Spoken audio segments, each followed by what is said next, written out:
no sneaking out. Yeah, back inside. She has to get a cameo in. Hey. Come on. Yep, exactly.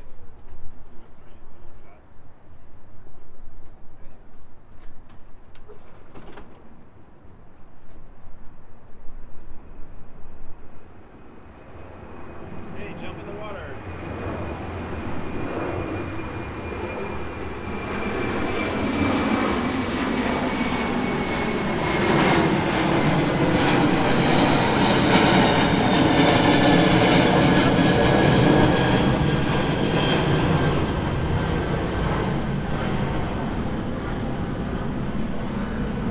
The nice thing about being in the flight path is the flights tend to stop after around 1 in the morning. Yeah, and then they pick up at 6. We get 5 hours of silence here. Well, only sporadic flights. Yes. Oh yeah, there was one like at 3 this morning. I woke up to. Yeah, so that's life on the hard for us as we get planes. Yes, count the plane flights. Just make it a game. Make it a drinking game if you want. Oh, and I would. No, they're not fighter jets at all. No, we are in the takeoff flight path of Miami International Airport. Yeah. So that's step number 1 of being on the hard is boatyards are not always in the most scenic locations. Yes. And yeah, we are actually so close to the airport, we can walk to the airport. And that's actually a plus because we can walk to the airport transit terminal and catch a train downtown or get rental cars or any of that stuff. But this is industrial part of Miami. There's not much here. Yes. So if you are just joining in, I'm Cherie. I'm Chris. And we're Technomadia. And that's an airplane We're waiting overhead. for the plane.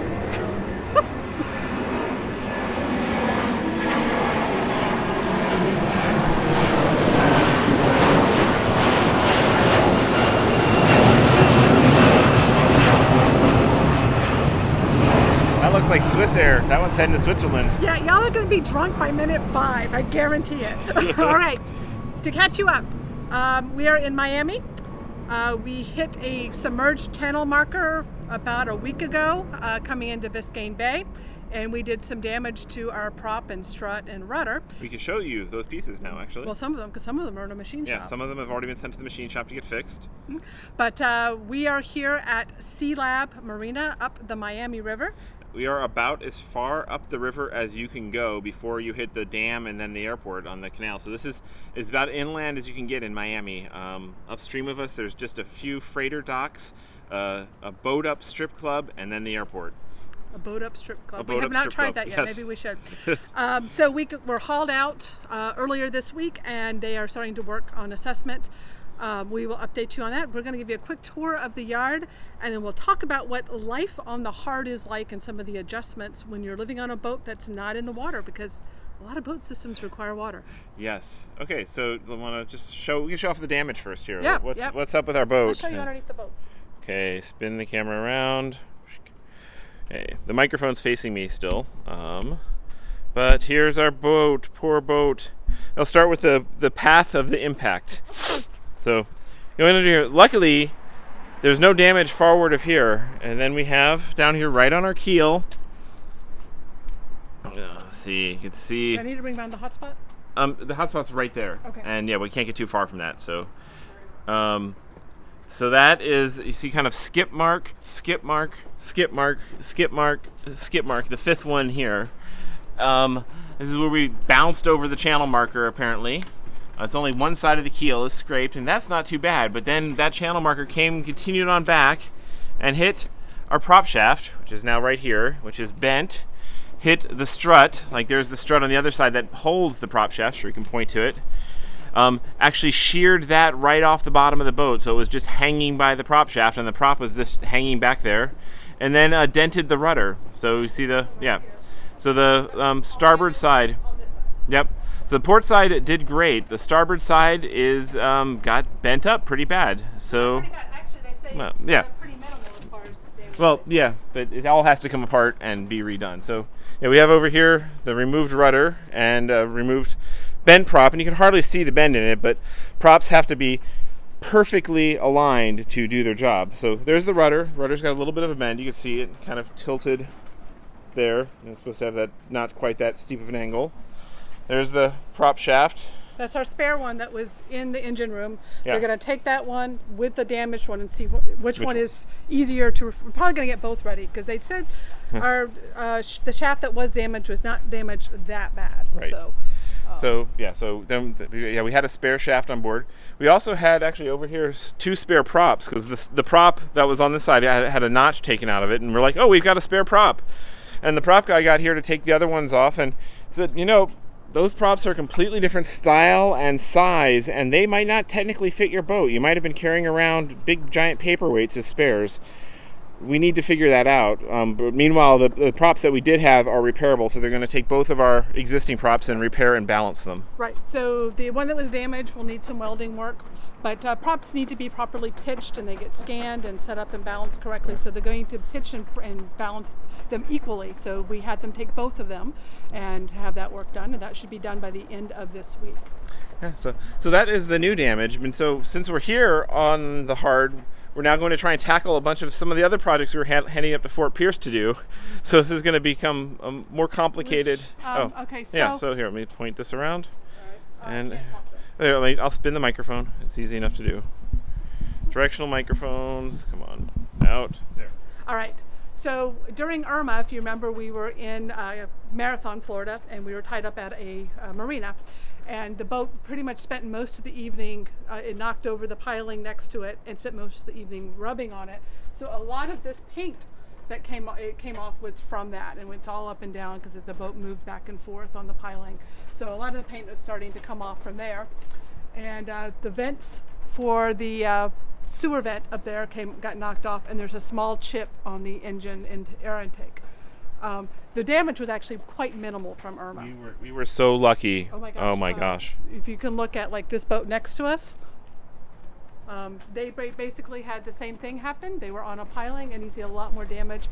The other boat next to us had a lot more extensive damage, very similar situation. They were in a marina on a piling, and they had a window that cracked. They have extensive fiberglass work, and their work is in progress over there too. So we got extremely blessed. Of course, so many lost their boats completely. So all of us are doing well here because we have repairable work. So we're going to have them tackle that as well. Airplane. And by the way, right now, since we're out walking in the yard, we're not really seeing any of the questions or commentary that are flowing by. So I see a few questions have popped up, but I only see them for a split second. So we'll look at the questions when we get back inside.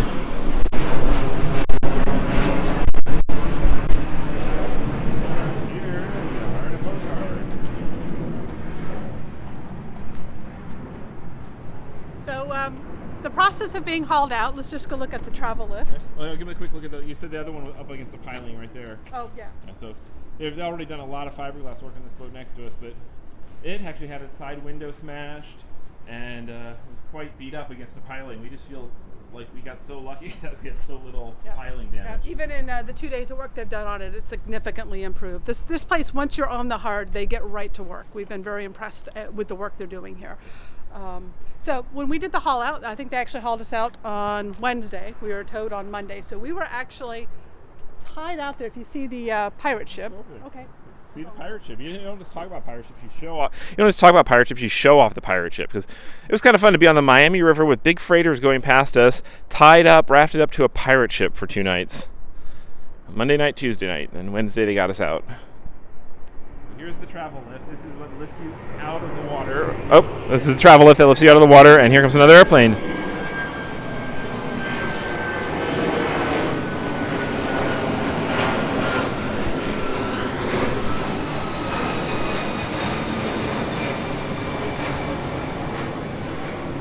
We're going to have a really drunk crowd from this game that's going on. Yeah, who's still playing the drinking game on this. The plane situation has made doing video work and updating video stuff really difficult because this is constant all day long, not to mention just the general yard noise on here during the week. Right. No one's working today, so that's why we decided to do this broadcast to minimize the noise. So yeah, Chris was telling you about the travel lift. Yeah, so the travel lift is this big kind of sling thing. You drive the boat in. What? Okay, there you go. Yeah, you drive the boat in and onto the sling. They line you up. They lift you up, and then this whole thing can drive. And that's how all these boats have been placed. As the boat goes there, they put wood blocks underneath you, lower you down, and then put these jack stands to keep you balanced.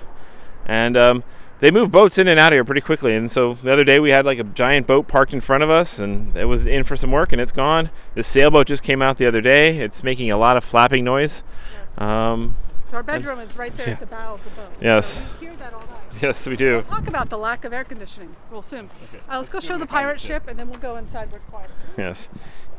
And yeah, there's also a floating office building right down here, and you might see some of the freighters. There's usually 2 or 3 freighters a day come by to be loaded up here, so we have like serious ship traffic.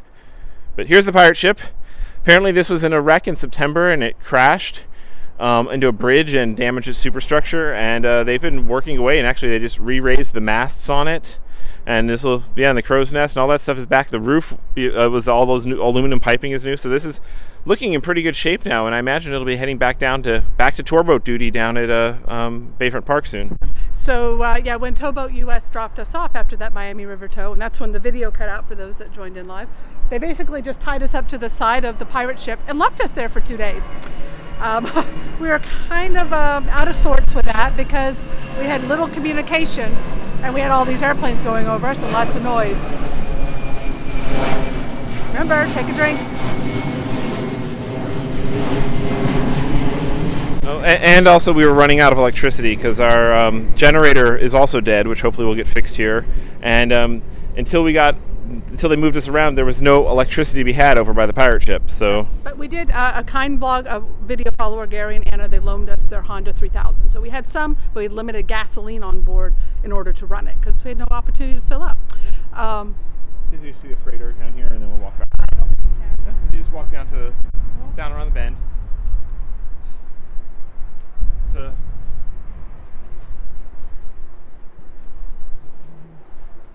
It's fun to be in a boatyard. There's one of the freighters. And a giant tugboat here.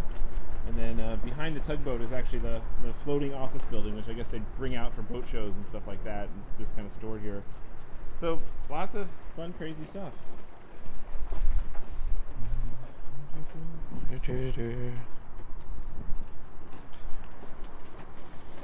One of the challenges of this particular boatyard, of course, we're in Miami, which if you've not been to Miami, you may not know this, but it's in the U.S., but you wouldn't know it.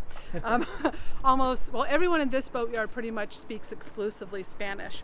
And the owner speaks English. I don't know what Annie's sales manager.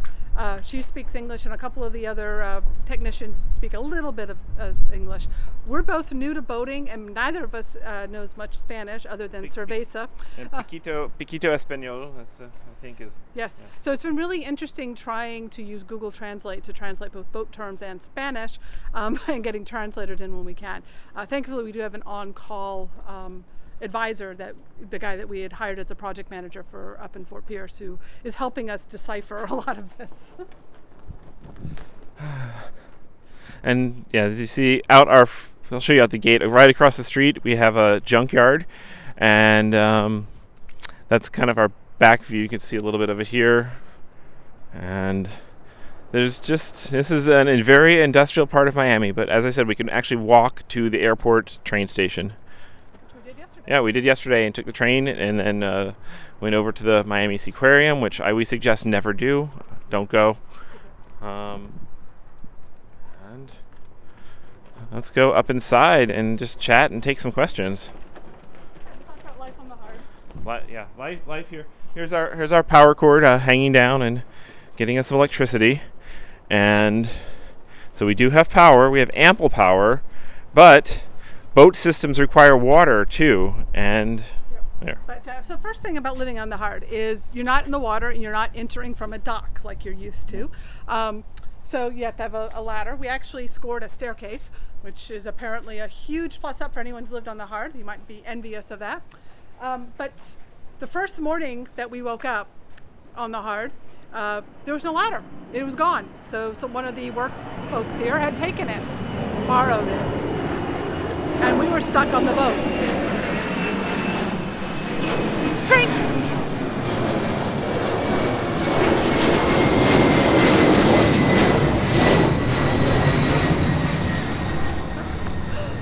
So we waved our hands and found someone who could finally bring us a ladder and explain to them in English or in Spanish and, hand signals in any way we could. We need a ladder. Yeah, we didn't have a parachute to get down.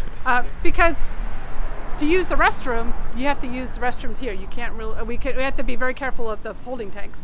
We'll get into that later too. So later in the day, repeat. The ladder went away again, and we're stranded on the boat. So they finally brought this one over, and I asked them, "Can we tie it up?" And they said, "Of course." So what I did is I actually tied in holding handles to help us stabilize getting up.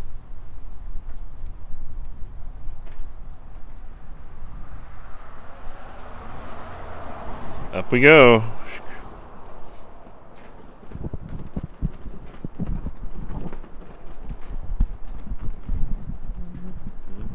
Okay. Go in. Microphone. What's he said? You're not even on the water. Yes. Oh, we could lower the dinghy and go for a parking lot ride. Okay. So in this spot that they tucked us into. Here, let me reverse this again. There we are. Okay. In this, you're on our cockpit now. So on this spot that they have us in sunny days, the sun is pretty much off the back the entire day. So we just put up some old sheets, and that's helping keep some shade back in. It's helping. But we have electricity. Why don't we just run the air conditioner all day? Yeah, we'll get into that. Okay.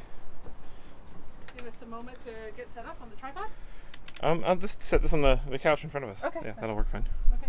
Yep. And I'll use the tripod to get better light on us. Okay. Okay. Woo, boop shot. There we go. And Chris is going to set up a light so that we have a little bit of better lighting here.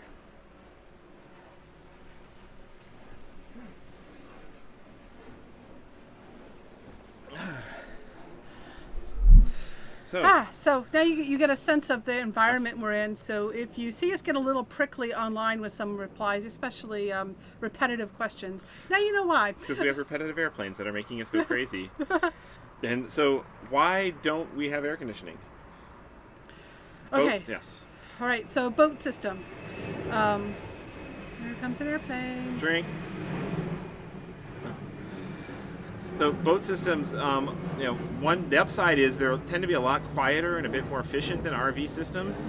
But they do that because they don't have to have an outside compressor fan. They're using cold seawater that's pumped up and through the system and then outside the side. And so they're water cooled. It's really a great thing. You don't have that option on the water, but on the hard means you cannot start your air conditioning. You can also not start the engines or the generator. All these systems are water cooled. And similarly, we do have a fresh water tank, but all our gray water just drains right over the sides.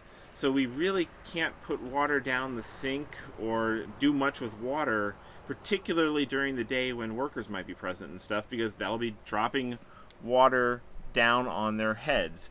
So we have to be very water conscious, and then there's no pump outs, so we really can't use our black tank capacity much. So we're using our black tank, our toilets on board for overnight sort of needs. And we figure we had at least 1 full week's of capacity, probably 8 days of full capacity of full-time usage. So hopefully we can extend that out for however long this adventure takes. Right.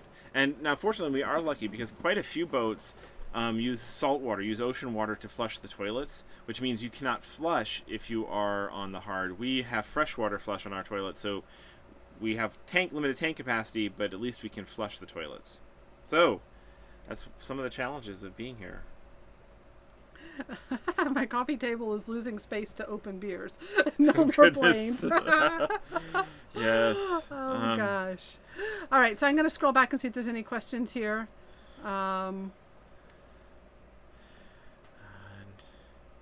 Drink. So yeah, if you have questions, we'll be happy to help out. I saw somebody ask, are we the only ones living on the hard? And apparently we're only the third people at this boatyard to ever live on the hard here. This boatyard hasn't really catered to the cruising community all that much, which are people who tend to live on their boats. So yeah, they're quite entertained with their gringo tenants. Yes, that's what they call us, the gringo tenants. And they're all super friendly, but it's we are definitely a novelty. That's why they weren't used to people being up the top of the ladder. So the question, does our insurance cover this damage? And it probably would if we submitted a claim, but keep in mind we have a claim for the Irma damage already out. And having a second claim on our insurance, it would have to be worth it, far exceeding our deductible. And the initial estimates is it's probably not going to be much more than our deductible. So we don't feel it's worth the risk to file it of having two claims on at once. So, yeah, but if you had a policy and this was your only claim, and also we'll see how it all adds up too, because we haven't gotten the quote from the machine shop yet or other things. So we're just taking it a day at a time.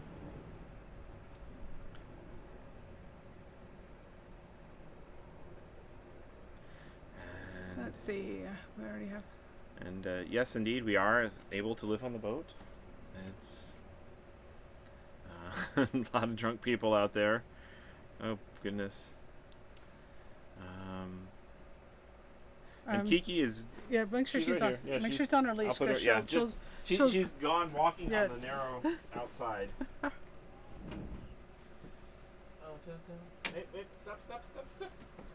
No cat bungee jumping. So there's a comment by Plebeian, I do not see how any of this can be seen as a problem. Goes with the lifestyle you chose, and that's absolutely correct. I don't think we're complaining here. We're just sharing with you what it's like, because a lot of people are gearing up to boat, and there's questions about what it's like to be on the Heart. Yeah. For us, we're just see this as a new adventure. We weren't quite planning this adventure at this time, but it came up that chose us, so we're going to enjoy it. We're learning a lot. We're making the most of it. We're trying to enjoy it. Mm-hmm. So yeah, we did 7 weeks in a parking lot when our engine had to be rebuilt on the bus. We did, if you followed when we had the bus renovations 2 years ago, we were there for about 6 to 8 weeks, I think, total, living on site with those renovations. And we're going to make the best of this haul out and have them tackle other projects that were on our list, because we just look at it as an opportunity to get to know our systems better. But it is tough. There are tough sides to it as well. And right now I'm trying to lock in our marine electronics upgrades, so that we found a local shop that can do it this week while we're waiting for all the other stuff. So we might be leaving here with radar and chart plotters and sonar all handled. And the sonar in particular we want to handle while we're out of the water, so we don't have to get hauled out again to do the sonar upgrades.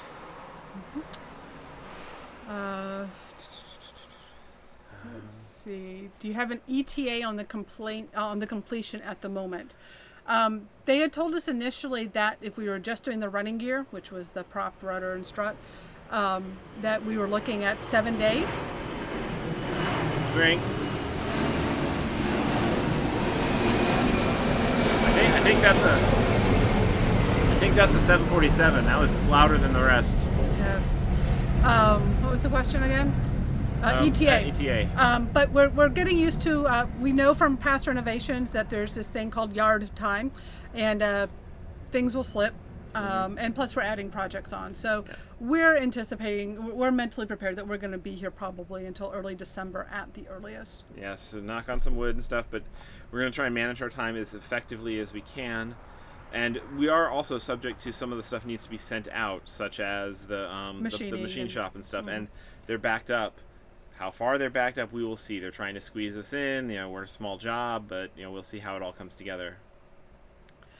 Gary has said, are we still on hole 30? And yes, we have kept on hole 30 through all of this. We have 6 more days to go, I think. Yes, we're making plans for our dinner date on Saturday to go eat some rice. We're going to have some food. I think we're going to go have sushi that night. Yes. And then we're going to share our first glass of wine with our patrons next weekend. So if you're one of our patrons, be sure to tune in for that. It should be fun.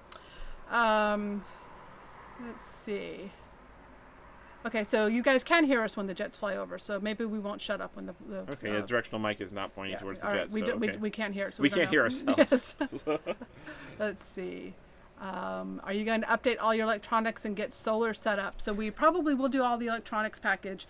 I don't think the solar and lithium will be something we accomplish here. Yeah, the solar and lithium, I think that'd be too hard to do over the language barrier. It's not something that hardly anybody knows exactly what we're even talking about when we say what we want to do. So I'm not sure that we can accomplish that here. And that's not something that needs to be done out of the water. That can Right. all be done in the water. So after we get launched again, we will find a suitable marina that we can go to and hire the right people help us do that, yeah. speaking a language we understand, which is not just English but high tech, Right. lithium, and work with them to do the installation on that. Because it also is going to require new Bimini canvas being made, which is something that can take several weeks, which it might be longer than we want to be on the hard Yes. here.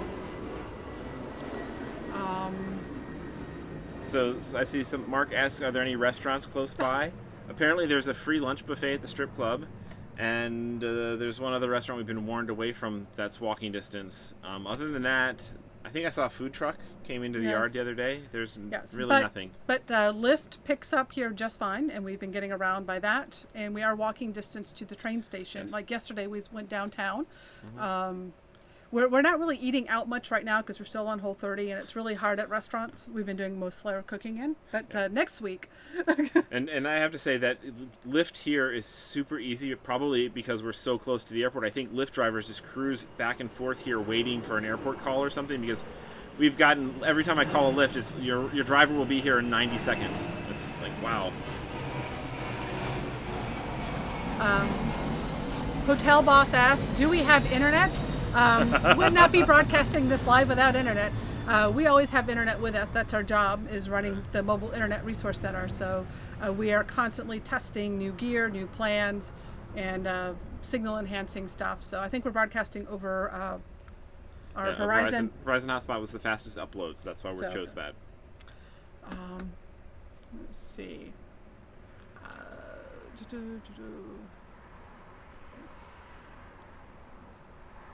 And that guy there. Wow. Yeah, every so often you get a troll pop in the channel. That's just a troll. Yeah. Okay, let's see. I guess. Fuck. Boom. Someone asked, were we nervous when we were hauled out? It is kind of nerve-wracking to see your boat be lifted out of the water. Did they get the straps right? Yeah. But it happens so slowly. It's actually more dramatic and exciting than nerve-wracking, I think. Mm-hmm.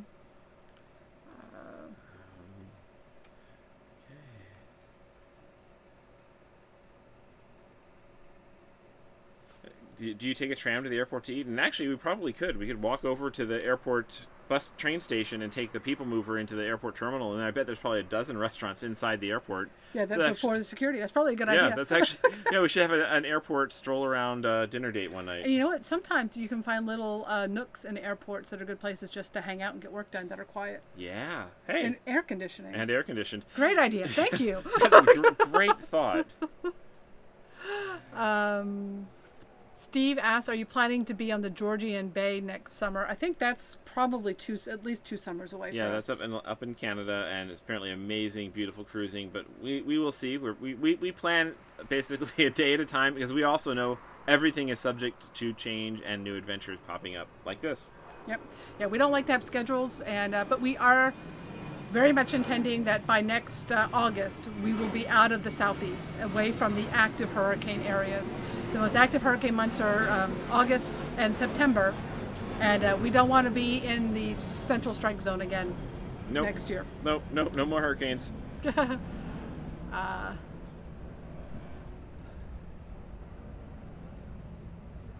How many amps is the boat? Amps of what? The power, we're hooked into a 50 amp shore power. That's our normal shore power hookup. We have adapters to plug into 30 or 15. Robert asks, will you continue the loop or wait for spring? So I'm hoping we're out of here by mid-December, and we can start at least getting up to North Florida. We need to find a place that we can store the boat for January, or at least September and March, because we have an RV trip. February, March, not Yes, September. Yes. February, March. We've got an RV trip. Yes, so we're going to be speaking at the RVer Entrepreneur Summit out in Central Texas in late February, not September. And we need to take the bus out there and hopefully store the bus in Texas so that it's more centrally located for next winter. Yep. Because the intentions are, and then when we get back to the boat, hopefully sometime in late March, then we'll continue the loop, and the loop will be our focus probably until next fall at least. Yep. I see some questions in electronics. So we are planning on an AIS, and we're right now strongly leaning towards Garmin as our chart plotter and main electronics brand. Be finalizing those decisions in the next 24 hours. Yep. How many planes per hour? You guys are counting, so you let us know. And during peak times, it is like there's a plane every 30 seconds, it seems. It can be kind of, I mean, Miami is a very busy airport, and we are right at the end of the runway. David asks, while you're being towed, you mentioned using a bow thruster. How does that work? Where is it located? And can you show it to us? That would require going back down the ladder. But it's in the bow. It's a hole. You'll see how a lot of the boats this size have. Theoretically, you can hear us. You can't hear us over this. I can't even hear my own voice. So a lot of boats have holes you'll see in the front. It looks like a torpedo went right through the front below the waterline, and there's a propeller inside, and that's the bow thruster, and it lets you push side to side, so you can take the front and point it from one side to another. It really, really helps with maneuvering. And some boats also have a stern thruster, which would be the same thing mounted on the back. It's not a hole through the boat in that case, but it's just a propeller mounted on the back facing sideways that can do the same thing. So if you have a bow and stern thruster, you can make your boat go just completely sideways. Yes, thanks for letting us know you can hear us over the planes. We can't hear ourselves over the planes. So, are we considering bringing Zephyr over? So those of you who have been longtime followers know Zephyr is our bus conversion that we travel in the winters in. And there's nowhere close by to this boatyard to park the bus. So we would have to find parking arrangements. We have a blog reader who's offered us a place down in Homestead. Which would be about an hour away. And there's also a county park that's not too far away. It would be about half an hour away. That would add complication because we do need to be here during the day with the crew. We want to learn the systems as they're going on because this is an invaluable opportunity for us if they're willing to teach us, and they seem to be. Yeah.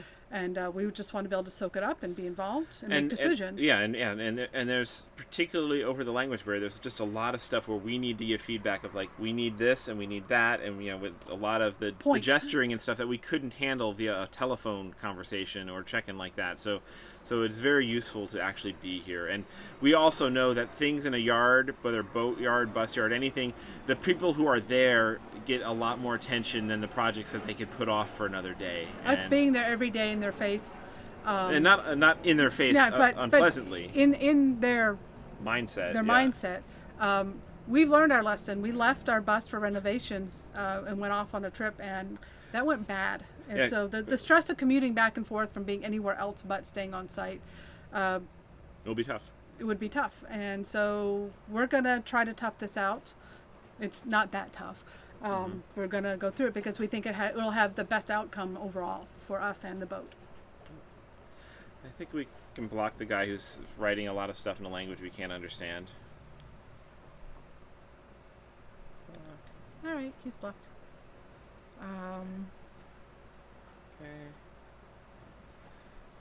Okay. So do you have AC now? No, we explained that we cannot have AC while we're out of the water. So fortunately, at night in particular, it's been in the 70s, but it is a little humid and muggy.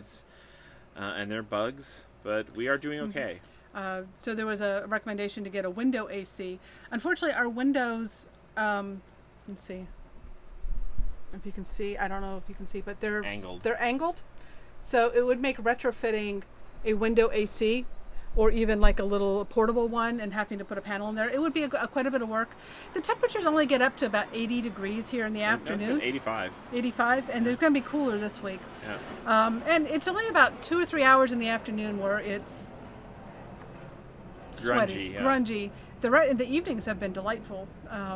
So it's not been that huge of an issue. We are entering in open window weather here. Yeah, it was actually when we were on the river the first few nights, the river gets a nice breeze coming up it, and it's a lot more open and exposed. And they've told us that depending on how things are in the yard, they might shift us around so that our back porch would be back out hanging out over the river, basically, which would be, and the river's, as industrial as it is, it's actually really beautiful.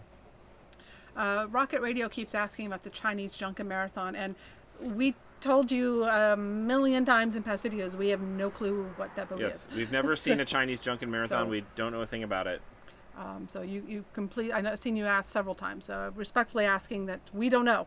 I would like we referred to you we in the know past. nothing about a Chinese jumping marathon. Like we referred you to before, go to the Boot Key Harbor community on Facebook and ask them. They would have the best information for you. Bill asked, did it cost you anything for the tow? And we use the Boat US plan. We have their ultimate gold or unlimited gold towing package. So the tow cost us nothing. It was fully covered. We saw the invoices going out to them. We had to pay for the diver to take the prop and strut off so that we could be towed safely, but that was it. Hi, Kiki. There was a question if Kiki is affected by the plane noise. There's Kiki being affected by the plane noise. Yeah, she's used to strange noises. She is a calm, cool, and collected cat.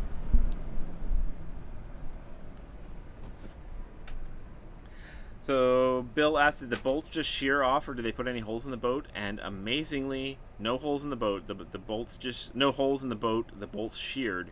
The hull down at the base there is about 2 inches thick. It's really thick hull, and there's not even any signs of any cracking in the hull. So the bolts failed, and we're gonna put in better, stronger bolts. And yeah. I kind of like that they sheared instead of making a hole. I kind of want cheap bolts down there. Yes. I don't know.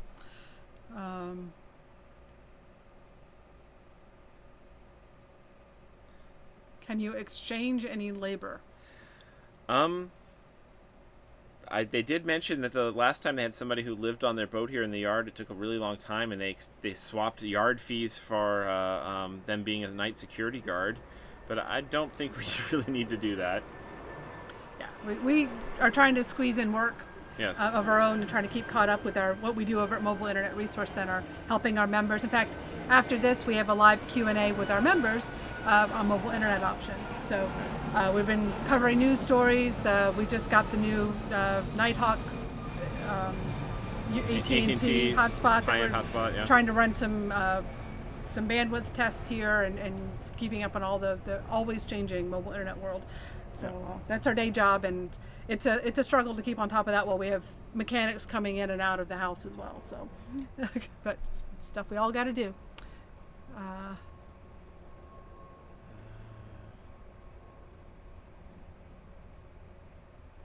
Okay, other questions? Our boat is so neat and clean inside. Do we have a maid? You're just seeing the nice background here. It's actually kind of a bit of a chaotic mess. Yes. Jeff asked, are we able to come and go when the yard is closed? And yes, they gave us a key to a gate, so we can come and go as we please. They did give us the warning not to leave don't walk on the streets after dark, mainly just because of the traffic. The neighborhood seemed actually fairly safe. We haven't felt any unsafeness here at all. Because there's nobody here at night. There's no neighborhoods around. It's just cars breezing by, taking back roads to the airport, I guess, and there's not much of a then the strip club traffic, which actually seems to draw a lot of cars. Yeah, there's not much of a shoulder here, so we just have Lyft pick us up right at the gate and drop us off, and they usually stay with us until we're back in the gate. Yep. There are security cameras. There's a security guard on site, and there's barbed wire all around. So, for as far as you feeling safe, I feel pretty safe. Okay. So. A flowery person asks how long it takes to take down our bimini top. It's probably 15-20 minutes. Yeah, it didn't take that long. We did it while underway, just before crossing the Rickenbacker Causeway. So we had just taken down the bimini top before we started our live broadcast on the tow. Mm-hmm. Captain Jesse wants to know what's new in mobile Wi-Fi and cell phones and mobile graphics. That's our other job, and so we don't talk about that here. Yep. So our day job is tracking mobile internet. If you want to see what's the latest, go over to rvmobileinternet.com, and we have all of our news articles up if you want to see what the latest is. We also have a separate YouTube channel where we release videos specifically on mobile internet options. So go see down over there. There was a bunch of questions about sleeping at night and what time the cruise starts and the planes overnight. So let's talk about that. We're sleeping. We're getting up early. That's kind of been with the whole 32. It's kind of kicked in. And there was also the time change. Yeah, and the time change. So we find we're naturally waking up around 6. That's about when the airport really starts to kick back up again. We're kind of falling asleep pretty early. Once it cools down, like midnight-ish. Yeah. Somewhere between 10 and midnight, we've been Yeah. going to bed. The airport seems to really taper off after about 9 o'clock at night, and then really taper off after midnight. There are a couple flights overnight because it is an international airport, but there aren't as many flights taking off in the middle of the night. Yeah. The crew here seems to get in around 8 a.m. and really starts working around 9. And then they're usually out of here by 5 or 6. Yeah, but sometimes, particularly the painters here, stay late to take advantage of like when there's not rain and stuff. And the air compressor that drives the paint guns and stuff is right outside our living room. So all day during the day we hear the chicka chicka chicka chicka of the air compressor. And when they were painting into the night, they painted until 9 or 10 o'clock at night the other night, and just that noise nonstop until they turned off the air compressor. It was something to deal with. Again, it's just part of being here. A lot of questions about the specifics of our solar and lithium install. That is still in planning process right now. We do not have details. It did get a little bit hiccuped. Yes, so we are working on that, but the priority right now is the work that needs to be done here in the yard, so that we can anything get back below the water line is priority right now. Yeah, so we will get back to the lithium and solar later. And like the next big thing we're going to be potentially knocking down is just what we have to do to the bottom, whether it's going to be a bottom paint or a full sandblast and all that. So I mean, we've got plenty of work to do below the water line before we can get back to thinking about lithium. All right, questions about daytime naps, and so we can go up into the bow of the boat, which is where our master stateroom is, and close that off. It has a nice breeze there with the windows. So yeah, we can get away for a nap if we need a cat nap. Yeah. No, I think we've each had a nap during the day this past week. Is the airport boosting our Wi-Fi signal? No, we're boosting our own Wi-Fi signal. Yeah, Wi-Fi signal is right here, so it's got like a foot to travel to, to the phone that's using the broadcast for this. Yes. So yeah, they're going to come and take a look at it tomorrow for the bottom paint. If it's better to we have a paid consultant who we are working with and doing FaceTime video chats with and looking things over to help us make decisions. We're right on the tipping point of the old paint is peeling and is apparently did not have a good primer underneath it, so it's a trade-off of sandblast and start from scratch with a new barrier coat and new bottom entirely, or just keep patching what we have, knowing that it'll probably fail sooner just because the underlying layers are subject to flaking off. Again, it wouldn't have been a priority, but since we're already out of the water, it's something we might want to take care of now. So we thought about a wind generator, and wind generators are great for sailboats, especially those that are doing more open water sort of stuff.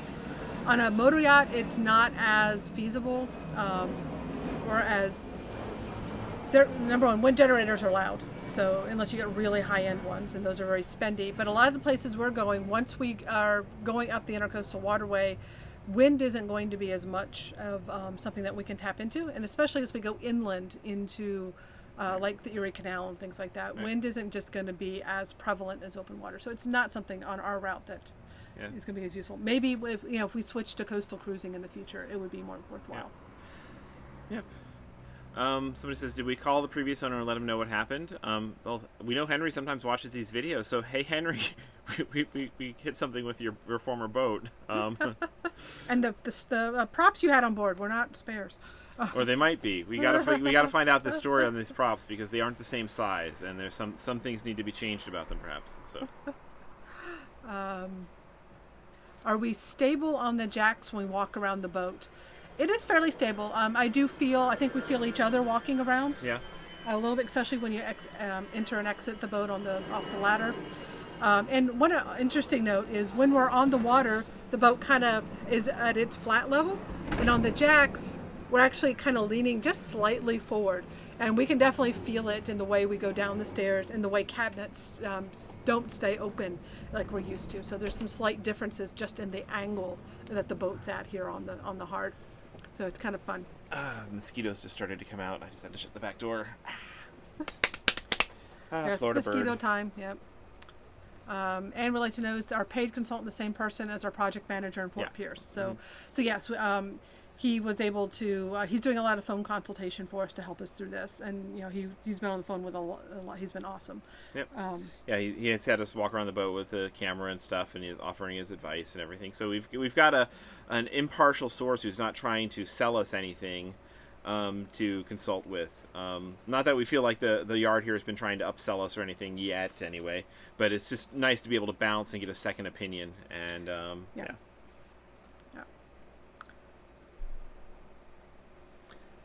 Alrighty. Can you feel the wind from the airplanes? No, not quite, but we certainly can hear the sound. Alrighty. I'm not seeing many other questions coming in, so we're going to go ahead and call this one a wrap. Glad we could share a part of the experience with you. Yeah. Glad to know that the directional mic helps a little bit with the video, so that maybe we can do a little bit more video work over here. And we will continue to share and wrap up what everything, how it was later. Cool. I'll take the camera up to the bow and just pan around and Okay, end cool. it up there. So yeah, I'll give you guys one more peek of the boatyard. Da-da-da-da.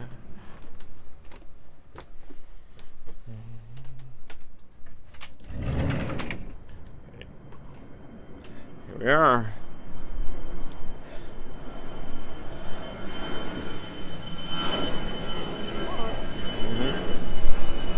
There's trying to see, does one of these boats have a bow thruster? Well, it's a little bit dark down there, but you can sort of see the hull of that bow thruster. Yeah, it's dark. So industrial, we've got metal recycling on both sides of us. We hear them going around during the day. Boats in various states of damage. Freighters coming by. Oh, a little stray cat. That's not ours, right? No, not ours. Flappy sailboat. A lot of the boatyards are really full of work right now just because there's still so much backlog of Irma damaged boats. They had one here the other day that had just clearly been pulled out of the water, and yes. So that's it. I'm gonna wrap this video up. Wave goodbye. Good night, everybody. Finishing it up.